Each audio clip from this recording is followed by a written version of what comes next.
Welcome to another episode of Ask the GrowBot. I'm Jesse Porter with GrowGlide, the Director of Cultivation and Content Creation, joined as usual by Will Gonzalez, Director of Marketing and Creative Tech, also the official GrowBot Wrangler. Also, this episode, we're joined by Matt Iarussi from Canna Klean. Matt's got a bunch of experience in the cannabis space, worked long enough for an MSO to tell some good stories, but now works towards decontamination, making sure facilities pass tests with every bud that they put out. We'll kick it to you, Matt, let you do a quick little hero introduction, tell us a little bit about Canna Klean, and then throw some questions at the GrowBot and see what we get, man. Yeah, sure. Sounds good. Well, thanks for having me, guys. I appreciate it. Matt Iarussi, I'm the COO of Canna Klean Remediation. We're a Massachusetts-based company that decontaminates and keeps cannabis facilities clean and passing their lab tests. So, what we do is we come in and we do what we call contamination mapping if it's an issue that the facility can't figure out. So we start with looking over processes and SOPs and make sure that it's not just a process contamination problem. If we find that it's not, we'll go further. We'll bring certified industrial hygienists in that are really experts on finding contamination in buildings. They'll evaluate the environment using indoor air quality tape lifts for microbials as well as swab samples. Check the envelope of the building with infrared cameras, check for any type of water infiltrations that could be feeding colonies. They also use night vision scopes behind walls to take pictures of any colonies that they may find in suspect areas. They generate a large report. The report goes to the client we're working for the facility, as well as to us. We work hand in hand with the CIH to design a targeted approach to actually go after the contamination and eliminate it. So we use a 4-step process that my business partner, Matt Short, designed that's compliant and safe to use within the cannabis space. Because obviously compliance is huge. You can't use things that have off-gassing issues or staying power when you have plant material there. So after we're done with our, decontamination, we actually have the CIHs come back and they do what we call a clearance testing. So they come back and start actually testing again the areas that we've cleaned to make sure that there's no contamination left. Once we get those clearance tests and they're clear, we can move to the next area of the facility or give those areas to the facility back and they can start growing in them again. That's just a little bit about it. Do you just focus on pathogens or do you focus on pests as well? Yeah, we don't handle pests, unless it's like, for example, like an HVAC system's contaminated with insects or something like that, which we've seen where, we're cleaning those bodies of insects, but no, we're not really handling anything too crop related. We're more environmental. Right. If you see the pests being the vector of pathogens, bringing pathogen contamination into the space, then you solve that problem, but not necessarily, hey, we're coming in to eliminate root aphids. We're coming in to eliminate the root cause of your failed test or pathogen pressure. Correct. Exactly right. Cool, man. I've got all kinds of fun stuff to unpack. I mean, true story, one of the reasons we met, right, is me dropping a white paper Wednesday on LinkedIn talking about pathogens, and you hit me up and we just nerded out and told stories and just really talked about our time in the game and the pain that we felt from these pathogen pressures. And I think the first question I want to throw at the GrowBot, Will, if you want to run by, is like, what are the top 5 pathogen pressures in a cultivation facility? I think from there we can go a million different directions, but I'm sort of hoping people come up as one of them, as much as I love my employees. Like you brought up process and SOPs. Obviously, with an HVAC background, I'm always blaming ductwork and filters and things like that. But let's see what the GrowBot has to say, and we can unpack it a little bit. Cool. Do we stump the GrowBot already? Okay, here we go. No, yeah, it took a moment to think. I was like, okay. This is pretty an interesting question. I don't know if I love this answer right here, right? It names things that we all know. Okay, so powder mildew is going to take you down. Botrytis is going to take you down in late flower and curing. Fusarium and Pythium are going to kill your roots. They're water molds. They come from anaerobic stuff. And spider mites? It throws spider mites out there. Not even beneficials or fungus gnats that we say fungus gnats don't really hurt us, but then they spread all these fungal colonies around. To me, that sort of jumps out. But hit me with what your response is to this. I don't love this response. I'm going to beat up the robot right now. Yeah, I don't love it either. I mean, those are just kind of the basics that are going to always be found, in a pretty, pretty common, for all of these to be found. There's a lot of other issues that occur as well inside of a building, but powdery mildew is a very, very big one, though, being number one. I mean, at the end of the day, definitely running rampant indoors, especially in our area in Massachusetts. It's tough to control. A lot of humidity during the warmer months out here. And I feel like powdery mildew's everywhere, right? But it's a matter of that delta of hot to cold or dry to humid that allows the sporulation of those colonies to really spread throughout the space. So it's endemic, it's all over the place, it's all over things that we touch, but how do we prevent it from spreading? And I think that speaks a little bit to environmental control, SOPs and processes, like you said. What's the day to night temperature delta that you're using in cultivation, and what do the surrounding spaces look like? I mean, that's where my mind jumps right here is a story that I shared with you, right? Like someone was battling, a person I was consulting for was battling root aphids for multiple years and just blaming the root aphids and spraying everything and dealing with it in a number of different ways that cause labor and can negatively impact plant health. But then it took that lap around the external space of the building to realize there's a hole in your wall and there's tons of plants outside of this building that are covered in root aphids. As we ripped them up and unpacked it, we're just tracking them in. And you were quick to say, like, yeah, that's exactly part of this process that we look into when we map and I just was like, I get it. You're mapping where these vectors are. It's so much bigger than just naming the problem. Yeah, absolutely. I mean, you can find issues with, vapor barriers from the exterior of the building that are installed incorrectly. So there's moisture actually wicking in the concrete block, which can pull up into the actual, wall system of the building, causing odor problems, causing mildew. So those types of issues we've seen, whether it's a roof leak or, like you're saying, that you have to check the outside of a building and really scout the outside, because whatever's outside is going to affect the interior, in some way. So, sometimes it's a drainage problem in some of these buildings. The actual drainage is running towards the building. Their gutter systems were installed incorrectly, so the runoff of the actual rainstorms are causing water infiltrations. And I mean, you find all different, engineering issues, especially with retrofits. The retrofits are, very, very common, and really it's a easy thing to miss when you have, a project of that size. And, sometimes they're moving quickly. They want to get plants in the ground and things happen a little too quick, and, you find out later. And that's what we help people with. Yeah, and I think it's a checklist, right? And that's sort of what the GrowBot's pointing out here is there's multiple different processes that you need to implement to be able to find the root cause. And you and I talked about this too, right? Like I've been in facilities where I immediately say, all right, let me take a look at your PCO panel, right? See if this light's coming on, if it's activating the titanium dioxide rods that are impregnated in the mesh. Oh, turns out this whole filter is just a filled fungal colony. And every time you're running air through it, you're just blowing it into the space. So you go, okay, cool, let's fix that, right? Let's solve for that problem. You make sure the light works, you do the test before and after, okay, you're good to go. And then it turns out you go further down the HVAC trunk line into the ductwork, and there's all these holes in the duct that are pulling and they're compromising the room pressures, they're compromising the airflow. You might be able to pick it up with the air balance, but the reality is that now even after the filter wall, we're pulling in all this other stuff from the attic space that no one pays attention to. And it's like, sometimes it's obvious, you can see it, you can look to it, but sometimes it takes someone like you to come in there and unpack and solve for one in order to uncover 2, 3, 4, and 5.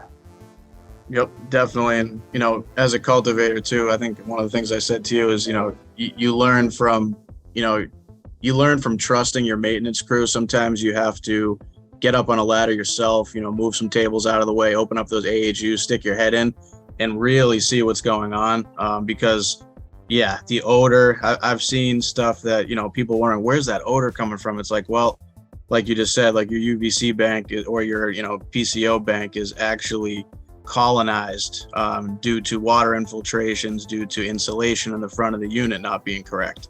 So what the unit that you purchase to actually keep you protected is the one that's actually infecting you, which is just a terrible situation all around. And those are the type of things that you need to, have an eye for at all times, especially, when you're, managing a space, a large, 9,000 square foot room, 960 lights, it's no joke. There's no room for error in those perpetual rooms. Once something gets in, it moves through the room like wildfire.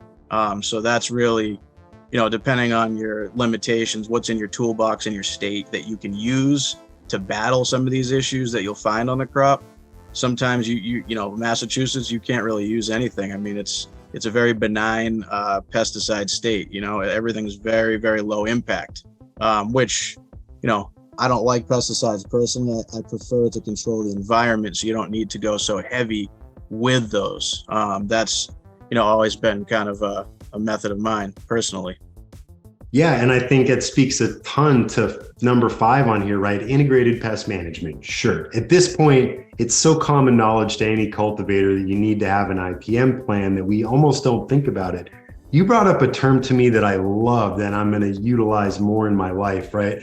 We think a lot about IPM in regards to plant health. Oh, we want to spray this at this time to kill these bugs so we get better root growth, better node spacing, better phenotypic expression. We want to avoid particular foliar applications so we don't get phototoxicity. But what about facility health? What do you spray and do around your facility? Do you use soapy water in your drain pan and on your coils of your dehumidifier in between runs? As you're gassing the room and know that you have this changeover, what are you doing from a facility health perspective? And I think maybe that's a question we can ask the GrowBot here too is, what is facility health when it comes to cannabis cultivation? And how do we keep a healthy facility? I think it's probably going to take us in a number of different directions here, but you're one of the first people that I really heard say that with this confidence of, yeah, there's plant health and then there's facility health. And sometimes a facility is so sick, you need to let it die almost, right? Rebuild a new huge retrofit expense kind of thing. Yep. Yeah, definitely. You never know what you're going to find behind those walls when you start looking, honestly. All right, what do we got here? So refers to the overall state of health and cleanliness of the growing environment, encompasses physical space, equipment, etc., systems. Pretty generic response. I know there's I like that. I like that proper sanitation protocols and hygiene practices though, because at the end of the day, just working in these facilities, you will see people, they'll go use that bathroom and they won't wash their hands. They'll walk out, they'll touch those doorknobs, right? And, depending on if it's a medical or recreational facility, either way, it's a medicine product that's going to the public that they are, basically, entrusting that these companies are making sure that it's clean, getting to them clean, right? Now, if you have, coliform issues, which you'll see as one of the, major categories that people fail for in cannabis, coliforms are a problem. And, coliforms are very commonly passed by humans. So I think that hygiene practice one is always something that jumps out to me. And, installing air filtration in your locker rooms as well. Something actually I just was talking to somebody about recently, and getting like the small PCO units that, actually are handling, even your common areas, to keep that load level down. Because, every facility has a different level of, capital designated for sanitation. And, some people bring in outside companies to do their general areas. Some people utilize people on their actual team to do it, have on-site janitorial staff. And then it comes down to cultivation sanitation as well. And how do you wash those grow tables? How are you washing those irrigation lines? Because those are things that are going to be obviously affecting the crop. So, it all goes hand in hand. Like if somebody's out there defoliing a row, you definitely want to make sure that they're wearing sleeves. That's something that I implemented when I was working at a facility, was actually bringing in sleeves that, anybody defoliing, anybody working in the crop, they were actually wearing clean sleeves. They were professionally laundered every week and brought back to us. to make sure that there is no contamination or cross-contamination. And, by just adding those couple steps, like you got to think, like, are people washing all the way up their arm when they're in the bathroom? Like most likely not. So just something to think about, I think sleeves is a really good one, right? Like gown up appropriately. I used to think booties were a joke until I started swabbing the bottom of people's shoes and going, oh my goodness, there's a lot in here that could negatively impact my financial performance.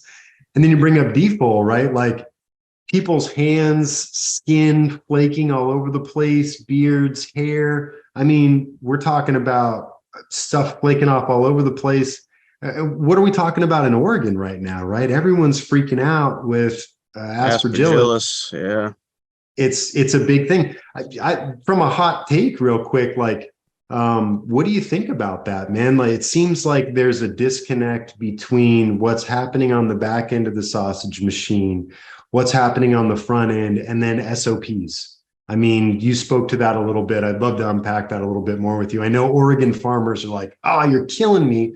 Now I'm going to have to spray a bunch of legal fungicides or bactericides in order to kill that so I test clean. That's going to negatively impact the enjoyability or medical viability of my product.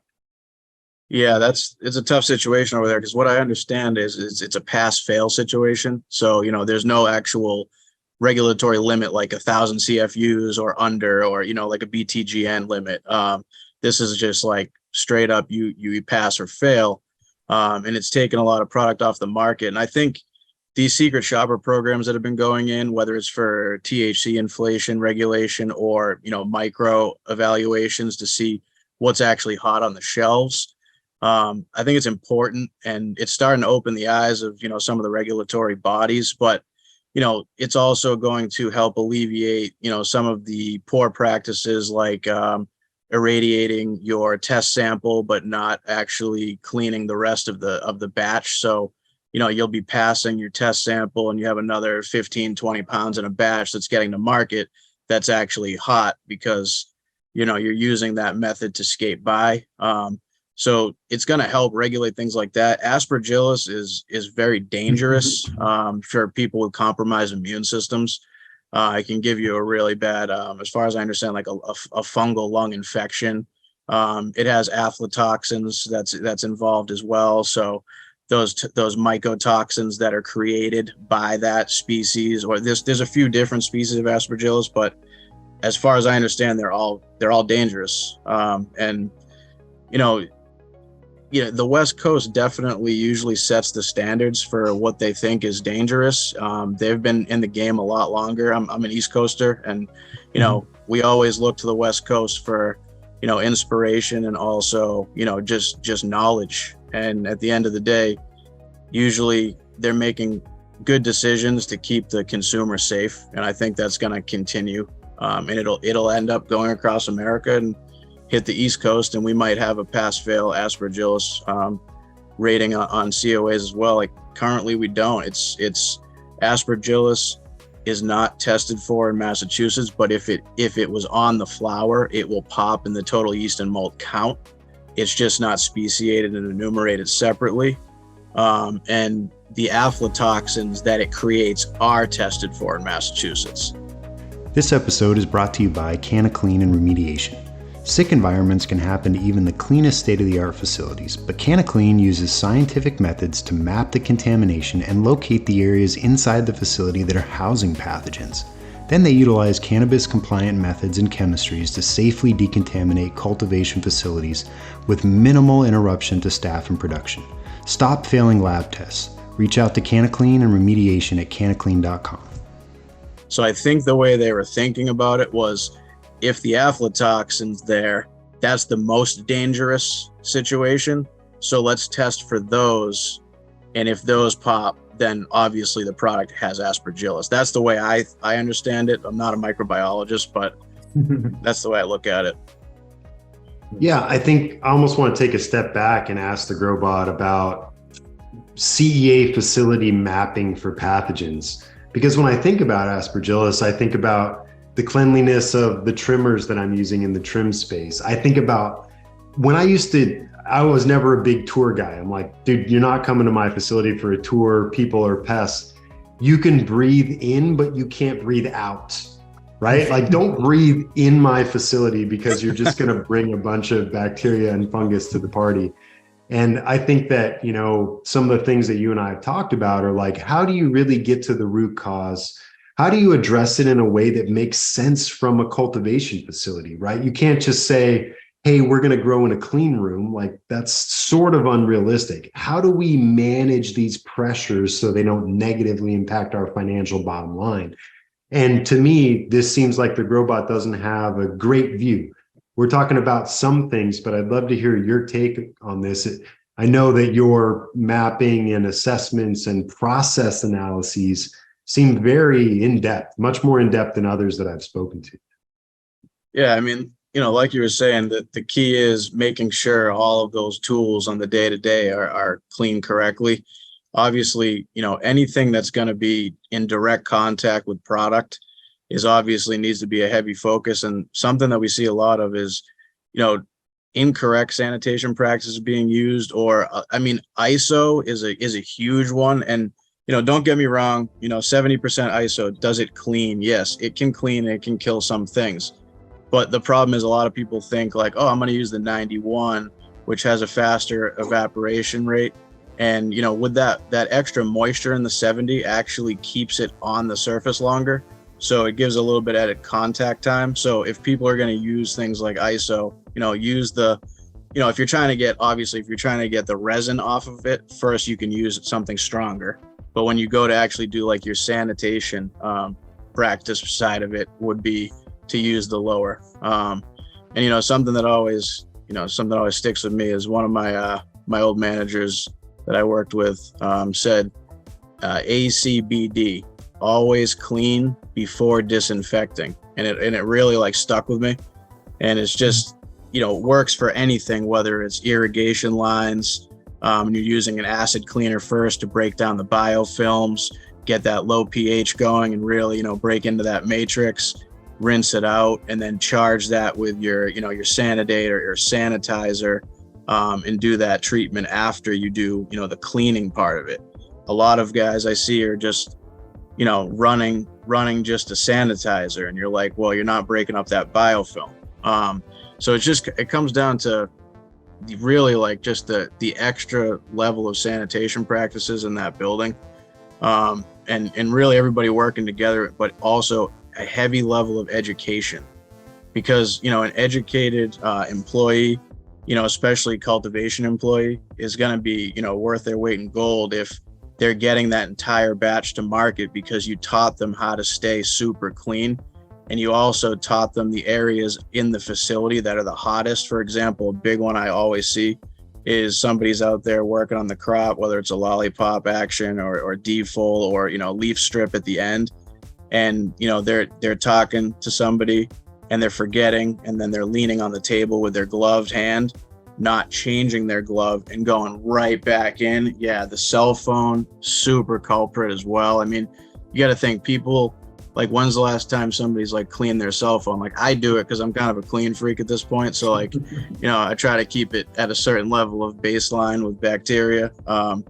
Just, out of respect to the facilities I go in as well. Like, you really want to, anybody you go, like you said earlier, like no tours. I was a huge advocate for no tours. The humans are going to pass pests and pathogens pretty readily, and nobody respects your garden like you do. It's just something that it's unfortunate. There's a wow factor for a lot of people when they go in a cultivation facility and they forget where they are, and they're not outside. You know what I mean? Like, that clean room atmosphere is what cultivation facilities are striving for. But to be pharmaceutical level with a growing plant like that in an environment that's indoors, I don't think it's feasible to call it a real clean room. But I don't know, how do you feel about that? Yeah, it's hard, right? Like, what I usually say is nothing breeds pathogens faster than ignorance. It can be your best employee that just doesn't know, or you don't have third-party verification or validation on what you're actually doing that justifies that action.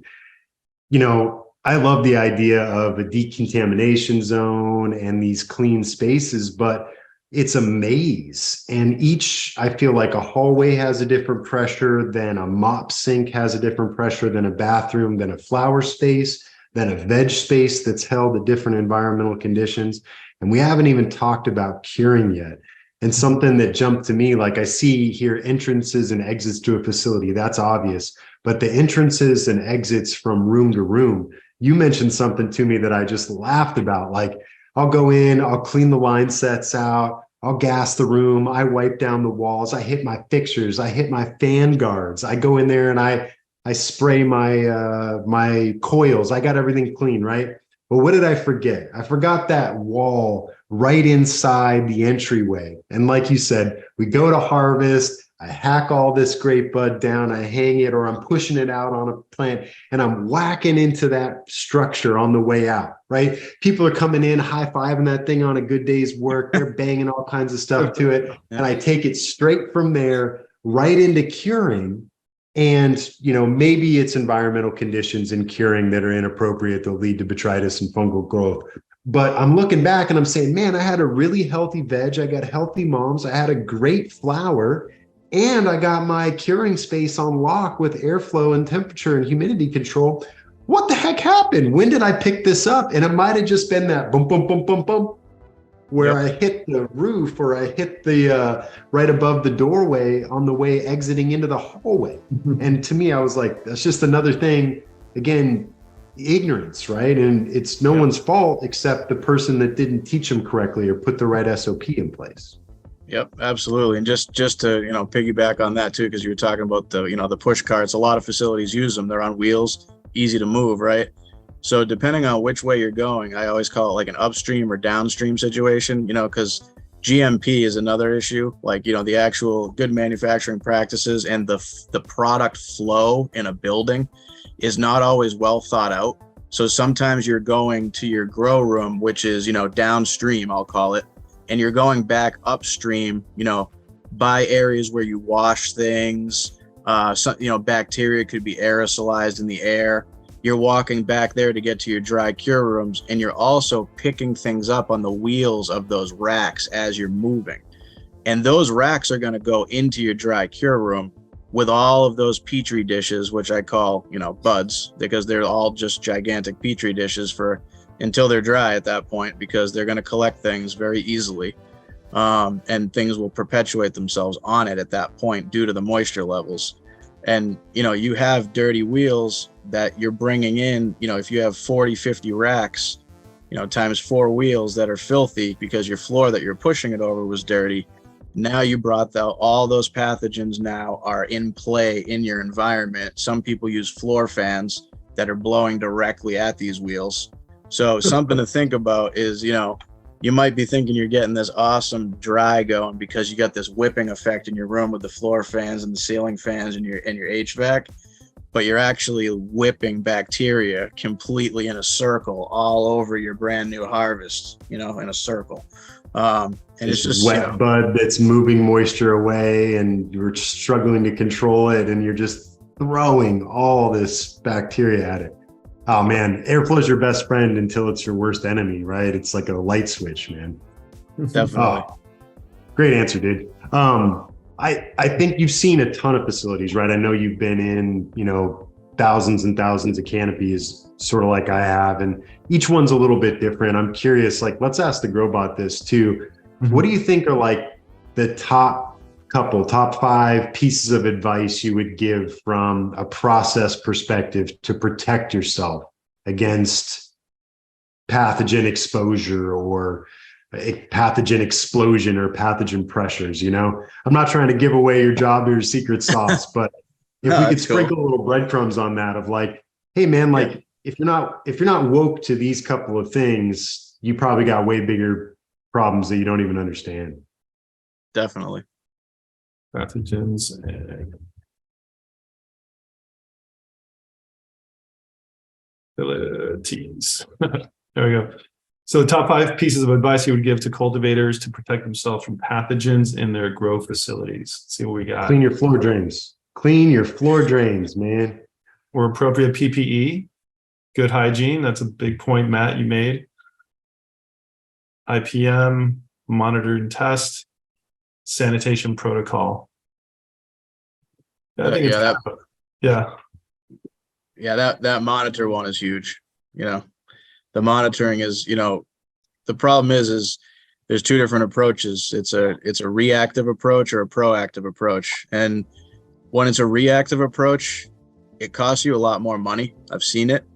And, a lot of people are like, oh, we don't have the capital to put an environmental testing schedule in. And, it's like, oh, we got to put these settle plates out all the time, or we have to swab, or, and then we got to deal with the, chain of custodies. And like, it's a process, but the reason that you do it is to monitor and always keep that proactive mindset. So as you start to see pathogen pressure increase in your growing environments or in your facility environment, dry cure, processing, your kitchens, these are all areas that can cause you to ultimately not be able to sell your product to market.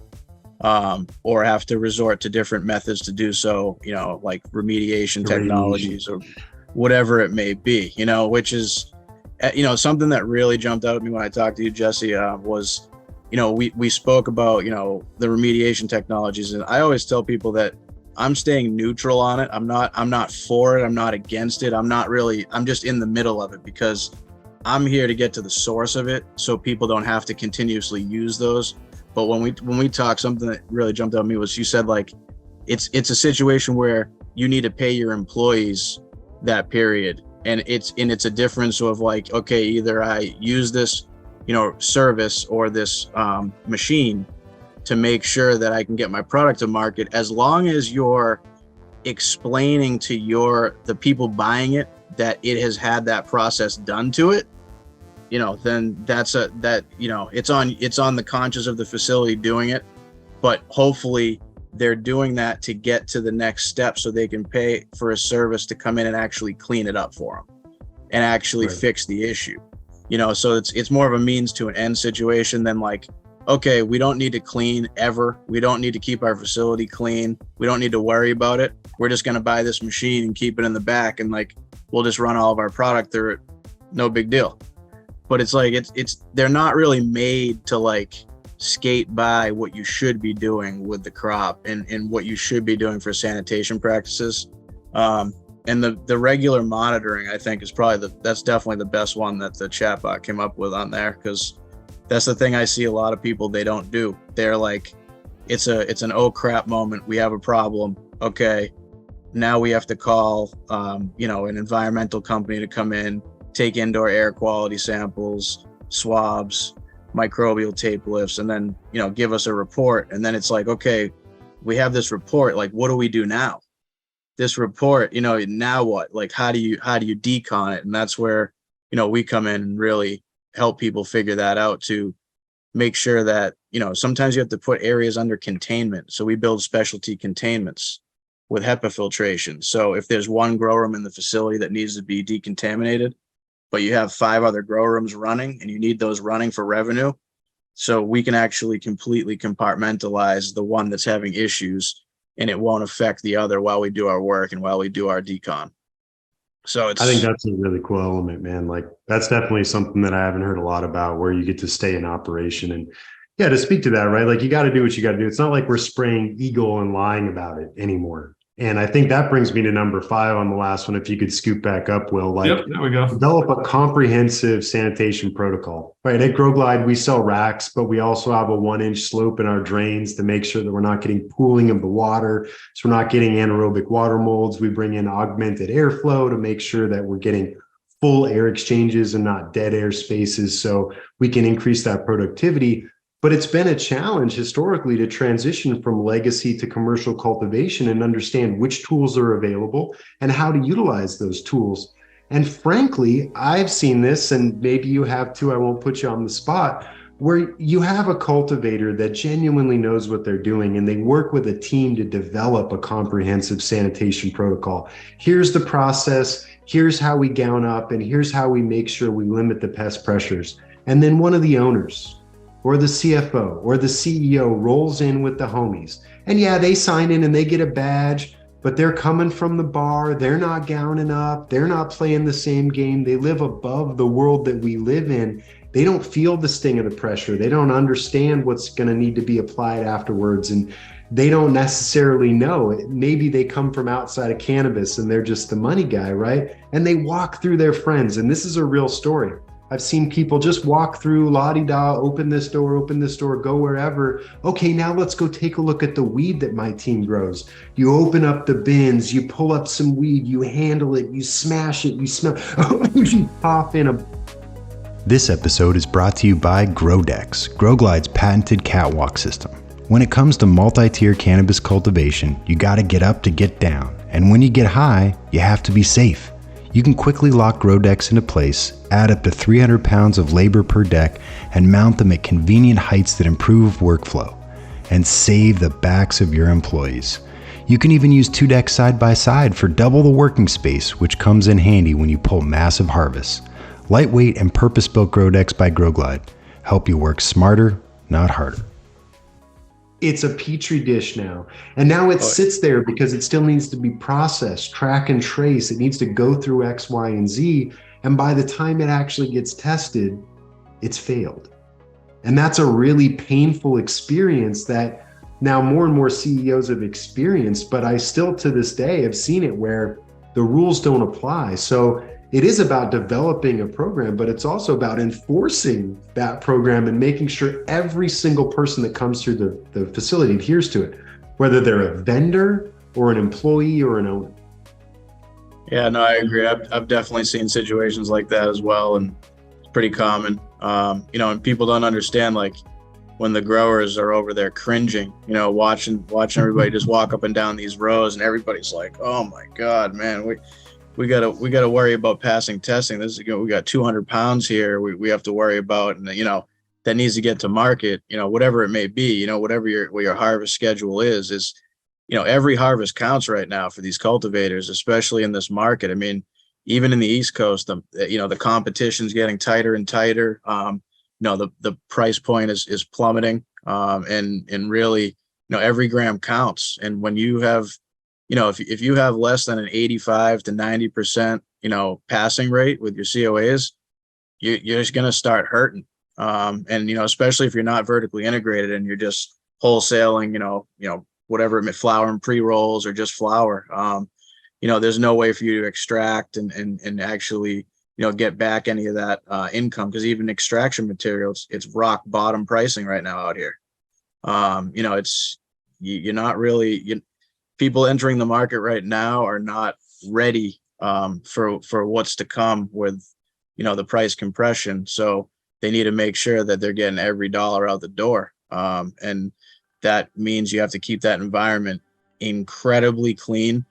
And, something for me too, like I came from the legacy market, and when you go from legacy and then all of a sudden you have to pass testing, it's another animal. Like it's not like it was back in the old days, like in the old days, you're like, everything's visible, like visible mold. You're looking for problems. Your eyes told you if this product should get to market or not.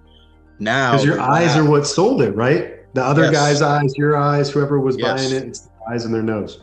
Yeah, it was eyes and nose. It was totally different than it is now. And, when you start moving into a scale cultivation space and it's, you got thousands of plants to deal with, there's way more pressure.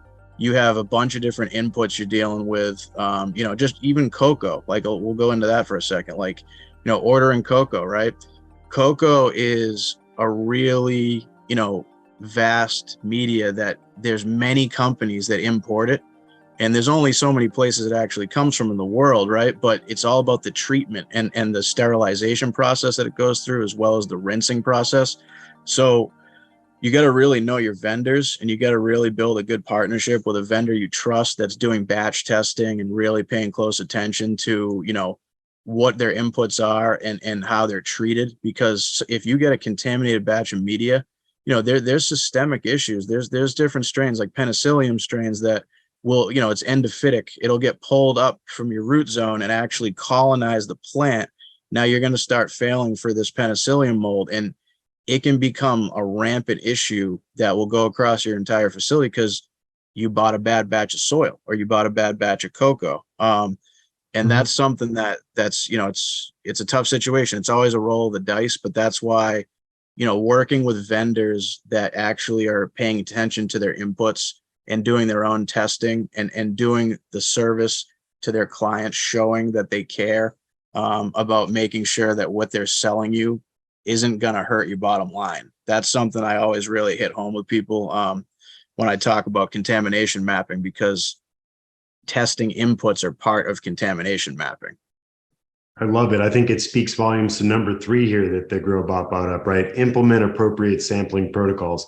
I had an 11,000 square foot hydro shop, right? So I stocked a ton of stuff for years, and I would open premium bags of cocoa and be like, there's a nail in here.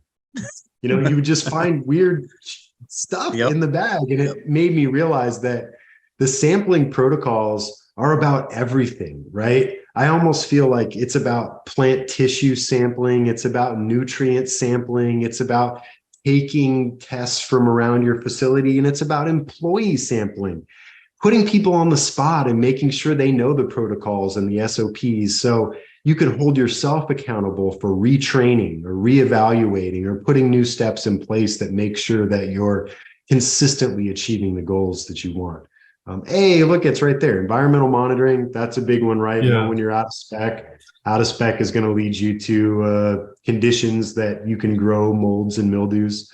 Water quality testing. I mean, you know, as well as I do, you have to test the water that's running through, recycling through your system, but also the source. I mean, as a guy who spent time farming up in the mountains, right on the California-Oregon border, sometimes you're gold on spring water. Other times you're like, whoa, the whole crop's going to fail if I don't treat this water before I deliver it to the plants. Yep, absolutely. And that's definitely one that I see a lot of. I've opened up fertigation skids and found literal mud inside of them, like not even biofilm. We're talking like straight sludge. And, you know, it's a scary situation when you pop them open and you see that. But, you know, bacteria testing, your water, and also testing your water from multiple points. Like you're saying, like you gotta test the input, you gotta test pre-RO, post-RO, you know, pre-fertigation skid, post-fertigation skid. And what you're doing is you're isolating these different areas. So if an area does pop, you can track it back to the zone in the irrigation system that is hot. Sometimes it's the whole system and you gotta clean the whole system. Sometimes it's an isolated event where it could be a filter that hasn't been changed in a long time that's actually causing a problem. And it's just easier to track back when you isolate all those different zones and you map out your facility properly and you take your samples, you know, systematically and label them really well.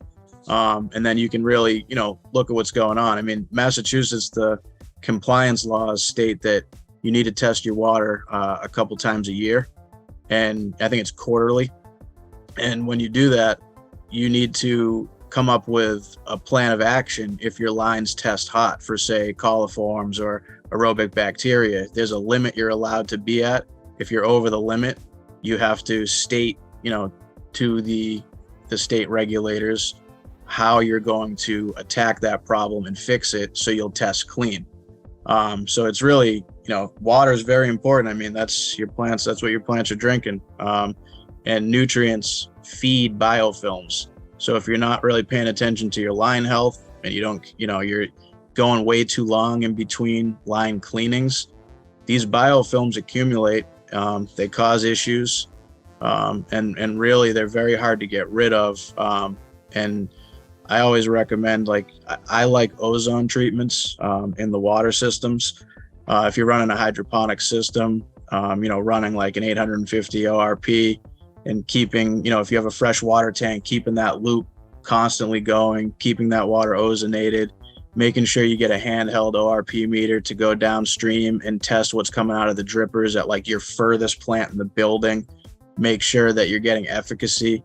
And it's nice because, you know, once it hits that dripper, hits your cocoa or media, it's losing that one molecule of oxygen and going back to dissolved oxygen. So you get a little bit of DO to the plants while keeping those lines super clean, as well as your, you know, trunk lines and just your water lines to your plants. A lot of benefits. I I think you bring up a good point, man. A lot of people know that we need to filter our water, but we run it through the RO skid and then we have it sit, right? And that's where that ozone treatment could be beneficial. And I'm with you, man. Like I'm always testing the input and the leachate that comes out of the plant. I want to know the pH. I want to know at least some information about that helps you make a more informed decision earlier in the process.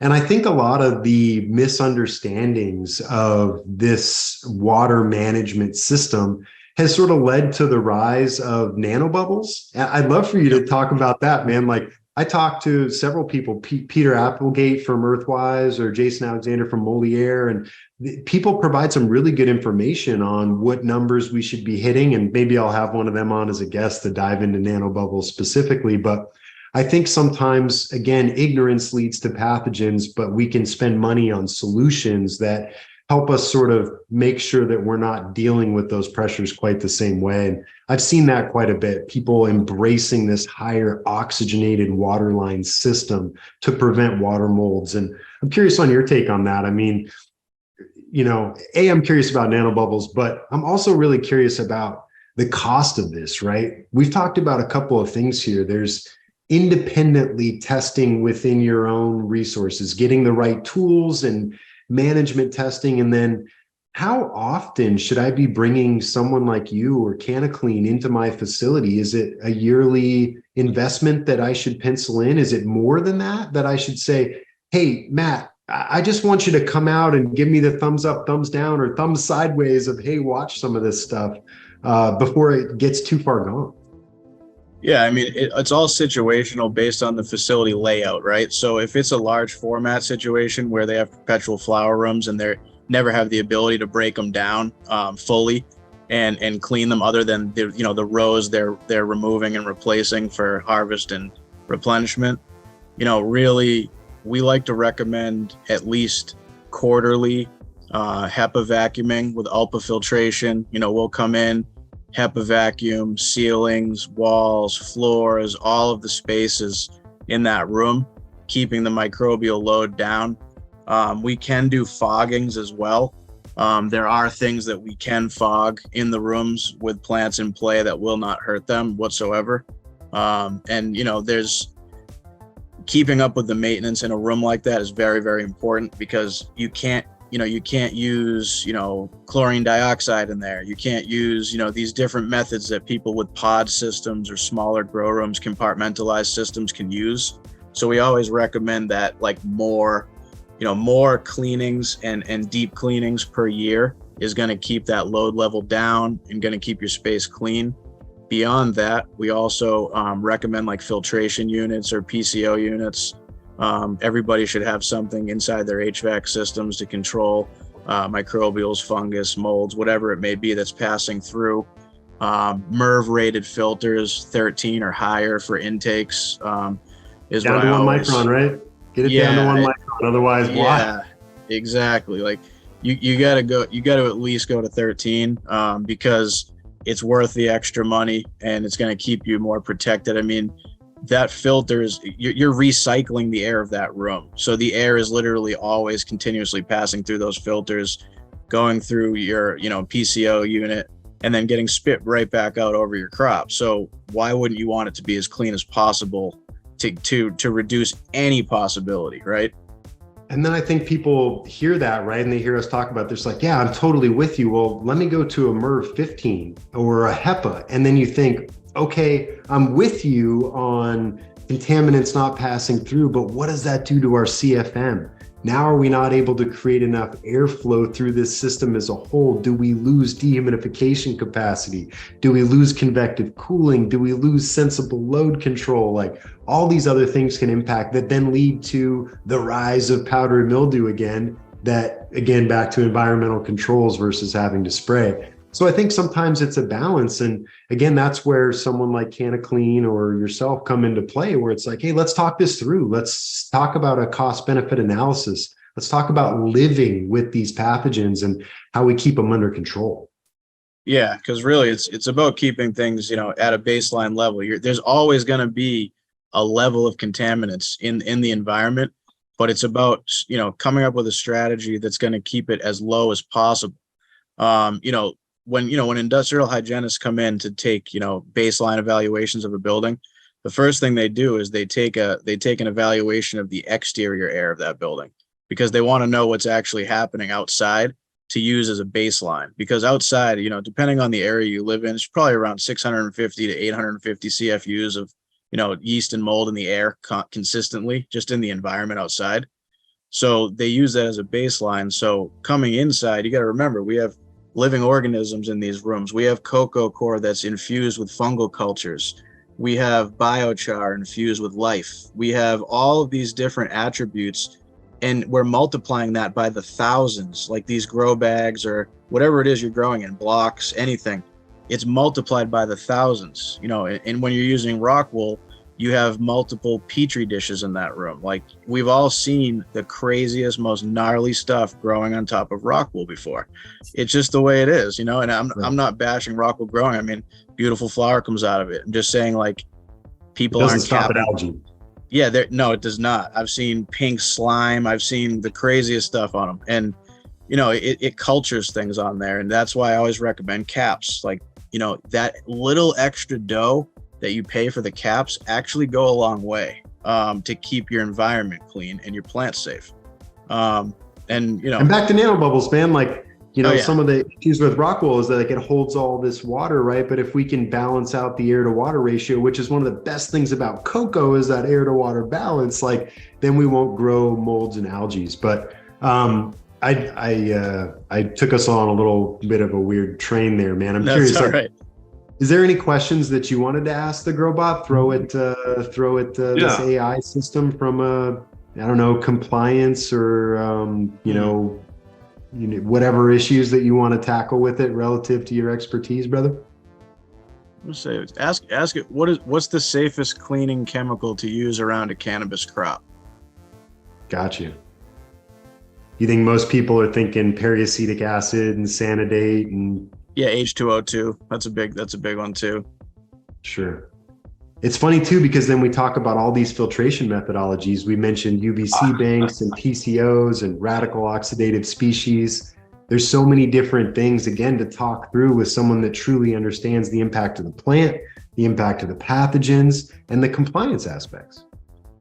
You can't skirt it as an AI language model. We can't provide specific answer to this question, but let's see if it provides any.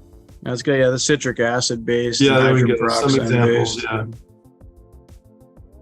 Yeah, and I mean, hydrogen peroxide, it's a great cleaner. It definitely works really well. And this, something to kind of tie that into is, HPLVD, right? So, that's a big issue right now, running rampant in the space. Everybody knows about it. It's very hard tough financially. Yeah, it's a bad financial hit. So, let's talk about the things that help with HPLVD, like, say, cleaning with a 10% bleach mixture, with your scissors. A lot of people are like, oh yeah, I'm using H2O2 or I'm using ISO or it's like, well, if you want to make sure you're not passing it like to other plant material, you got to be very careful what you're using. And the bleach is supposedly one of the only things that's been, documented that works well for surface cleaning. We're going to be doing some testing, actually. We're going to be doing some testing with a lab in the next few weeks with our process, and we're actually testing using different chemistries against the live virus. So we're trying to figure out exactly what kills it. It's a naked RNA, so it's very difficult. It doesn't respond the same as other viruses do to chemistries. So it's very, very resistant. So, it's just something I wanted to bring up because that's a really, really big topic right now. And when it comes to cleaning practices and sanitation, especially like when you're cloning, when you're propagating, when you're going between mother stock, when you're commingling mother stock, genetics wise, you could have one genetic there that's actually infiltrated with the viroid, and now those plants are touching on a table, or they're sharing runoff water on a table because their roots now are dangling out of the bag. Now you're now cross-contaminating across that table, and now you have more genetics that are infected. So it's just a matter of time before your bottom line starts to drop on those genetics. Like, it's a tough game, and really the chemistry aspect, like, there's really no companies right now that you can add, like, you'll ask different ones, like, hey, what can I use to clean HPLVD? And they're like, oh yeah, I don't know if our stuff can do that. You know, It's the, oh my God, I'm screwed situation for most cultivators, right? It's like, oh, let's just burn the whole facility, start fresh with genetics, bleach everything, right? Like, yeah. but it doesn't necessarily have to be that way. And it sounds to me like that's the research you're putting in to better educate the customers on how to make more informed decisions on these resources, these allocations of labor and solutions to kill pathogens, man. Yeah, and like when somebody has an infestation of a viroid like that in a building, they might need to shut a room down, and they want it decon properly. They want to make sure that there's absolutely not a chance that those gutters, that gutter system still has it in there, or those tables do, or the whatever those plants may have touched in that building, and it supposedly has a very short lifespan on surfaces, but it can also live longer if the environment is correct or there's water involved. So, and moisture. So it's tough. It's one of the main reasons we don't have bulkhead fittings on our drains, right? We actually have threaded nipples because within that bulkhead connection, things can live in there for a significant amount of time. And as that water starts to commingle, like you said, all of a sudden you're spreading things and you may never find out where it is because your SOP for sanitation can't actually touch the problem because you didn't invest in the right mechanical purpose-built solution for the space. So I feel you on that. It's like when you start to unpack one thing and uncover another, you realize, oh man, sometimes it's limiting factors with the solution that you are living with, Yeah, definitely. And that's, we'll see what happens and which way that all goes. I mean, there's definitely a few companies working hard on a fix for it. There's definitely a lot of education around it now and more people researching it. But it's definitely one of the biggest things that we see across the board and we hear across the board, that people realize they have it. And then by the time they realize they have it, they start monitoring then. They don't start monitoring before.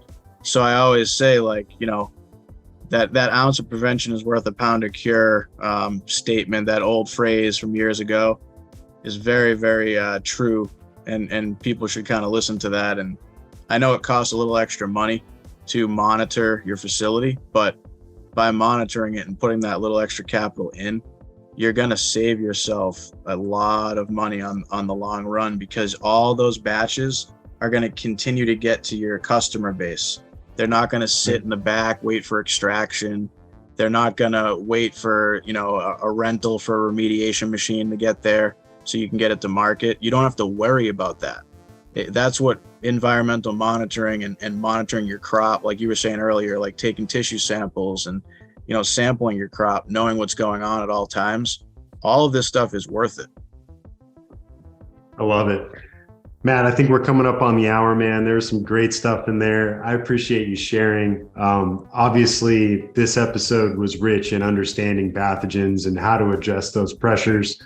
The idea being that we should really be constantly commissioning our inputs, our outputs, and taking lots of samples and understanding how to use the tools around us, bringing in someone like Matt Iarussi from Canna Klean on a quarterly basis to do an assessment. And hopefully what we put out today really helps the cultivator, the engineer, and the entrepreneur make more money tomorrow than they're making today and make more informed decisions in the cannabis industry as a whole. So thank you, Matt. We really appreciate having you on, man. Great information as usual, buddy. Yeah, thank you guys. I appreciate the opportunity. Yeah, thanks for coming on, Matt.